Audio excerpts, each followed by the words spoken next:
ഒരു സന്യാസിയും ശിഷ്യന്മാരും കൂടി ദേശാടനം നടത്തുകയായിരുന്നു. നടന്ന് മടുത്തപ്പോൾ അവരൊരു വലിയ മരത്തിൻ്റെ തണലിലിരുന്നു. പണ്ട് വനമായിരുന്ന ഒരു സ്ഥലമായിരുന്നു അത്. ആ മരത്തണലിലിരുന്ന് വിശ്രമിച്ചപ്പോൾ സന്യാസി അതിലെ വന്ന ഗ്രാമീണരോട് ചോദിച്ചു, ഇവിടെയുള്ള മറ്റു മരങ്ങളെല്ലാം മുറിച്ചു പോയിട്ടും എന്തുകൊണ്ടാണ് ഈ വലിയ മരം മാത്രം മുറിക്കാത്തത്? ഗ്രാമീണർ പറഞ്ഞു, ഇത് പാഴ്മരമാണ് ഗുരു, ഈ മരം ഒന്നിനും കൊള്ളില്ല, അടുപ്പിൽ വെക്കാൻ പോലും, അതുകൊണ്ടാണ് ഈ മരം ആരും മുറിക്കാത്തത്. ഗ്രാമീണർ കടന്നുപോയപ്പോൾ ആ സന്യാസി തൻ്റെ ശിഷ്യന്മാരോട് ചോദിച്ചു, നിങ്ങൾക്ക് എന്തു തോന്നുന്നു? അപ്പോൾ അവരും പറഞ്ഞു, ശിഷ്യന്മാരും പറഞ്ഞു, ഗുരു, ഈ മരം ഒന്നിനും കൊള്ളില്ല, അതുകൊണ്ടാണ് ഇത് മുറിക്കാത്തത്. ഗ്രാമീണർ പറഞ്ഞത് വളരെ ശരിയാണ്.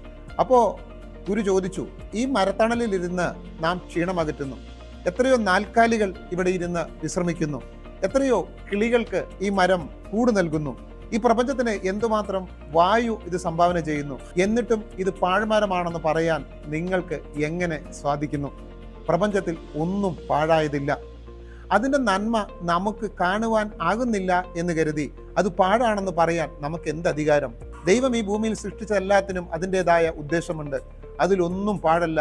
ഈ ഭൂമിയിൽ ഒരു ജീവജാലങ്ങളും ഒരു ജീവിയും ഒരു മനുഷ്യനും പാഴല്ല എന്ന് നമുക്ക് തിരിച്ചറിയാൻ കഴിയണം. നമ്മുടെ കുട്ടികളോട് ഈ പാഠം പറഞ്ഞു കൊടുക്കാൻ നാം ഒരിക്കലും വൈകരുത്.